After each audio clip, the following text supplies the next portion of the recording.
Oke, selamat datang kembali. Hari ini kita bakal kupas tuntas sebuah sumber energi yang perannya itu sering banget tersembunyi, tapi fundamental banget buat dunia modern kita, yaitu gas alam. Coba dipikirin, di saat semua orang lagi heboh soal panel surya dan kincir angin, sebenarnya ada pahlawan tanpa tanda jasa yang ngejaga supaya lampu di rumah kita tetap nyala. Jawabannya, mungkin bukan yang kalian duga. Oke, kita langsung masuk aja ya. Jadi saat dunia lagi bergerak ke masa depan yang lebih hijau, peran gas alam ini justru makin kuat. Loh, kok bisa? Ini bukan kontradiksi, tapi ini adalah bagian dari sebuah strategi besar. Nah, ini dia kata kuncinya, bahan bakar jembatan. Anggap aja ini kayak jembatan penghubung yang aman buat kita nyebrang dari era energi yang kotor ke era energi yang super bersih di masa depan. Nah, ini yang menarik banget kalau kita lihat perbandingannya. Di satu sisi, ada batu bara yang emisinya tinggi banget. Di sisi lain, ada energi terbarukan.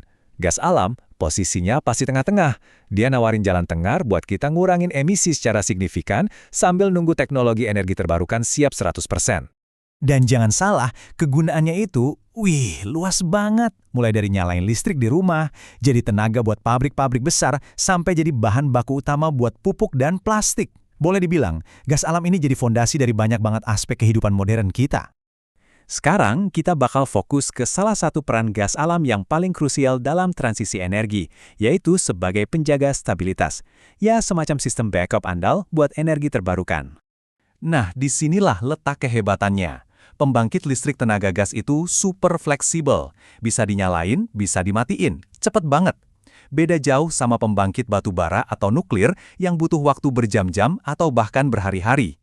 Fleksibilitas inilah yang jadi kunci utamanya. Dan inilah yang bikin gas alam jadi pasangan yang sempurna buat energi terbarukan. Jadi, pas matahari lagi nggak bersinar atau angin lagi nggak bertiup, gas alam inilah yang siap siaga jadi backup, memastikan pasokan listrik kita nggak pernah putus. Prosesnya kira-kira begini. Bayangin ya, di siang hari yang cerah dan berangin, energi terbarukan lagi kerja maksimal. Tapi, begitu malam tiba atau angin mereda, pasokan listrik bisa langsung anjlok.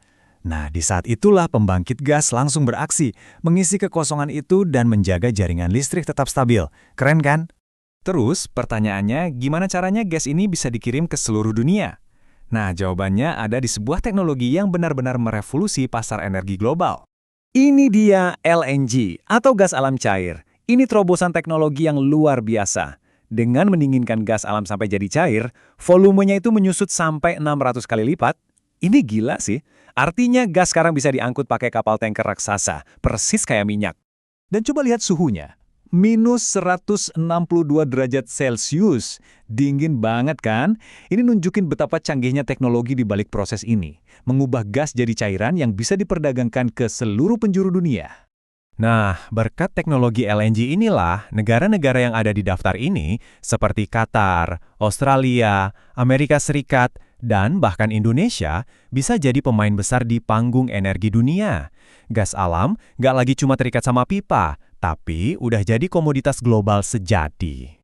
Oke, kita udah bahas soal listrik, soal perdagangan global. Tapi sekarang, kita sampai di bagian yang menurut saya paling mind-blowing. Peran gas alam yang paling fundamental, tapi paling jarang dibicarakan orang. Siap-siap ya, karena ternyata peran paling penting dari gas alam dalam kehidupan kita sehari-hari itu bukan buat menyalakan lampu atau menggerakkan pabrik.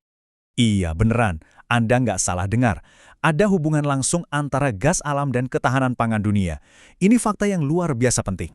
Gini ceritanya, gas alam itu bahan baku utama buat bikin amonia. Nah, amonia ini adalah komponen paling penting dari pupuk nitrogen.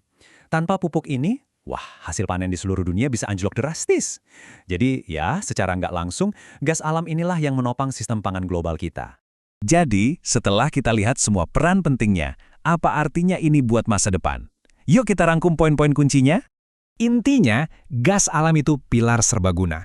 Dia yang menstabilkan listrik kita, dia jadi tulang punggung industri, dia juga yang ikut andil memberi makan dunia. Dan yang paling penting, dia jadi jembatan yang realistis buat kita menuju energi yang lebih bersih. Pernyataan ini benar-benar merangkum semuanya dengan sempurna. Perannya itu jauh lebih dalam dan saling terkait dari yang kita kira. Ibaratnya, dia itu benang tak kasat mata yang menyatukan banyak bagian penting dari peradaban modern kita. Nah, sebagai penutup, saya mau lempar pertanyaan ini ke kalian. Setelah tahu semua ini, gimana kalian melihat masa depan gas alam? Apa perannya bakal selamanya jadi jembatan? Atau suatu hari nanti kita bakal berhasil menyeberang sepenuhnya? Coba deh bagikan pendapat kalian di kolom komentar ya. Terima kasih sudah menyimak.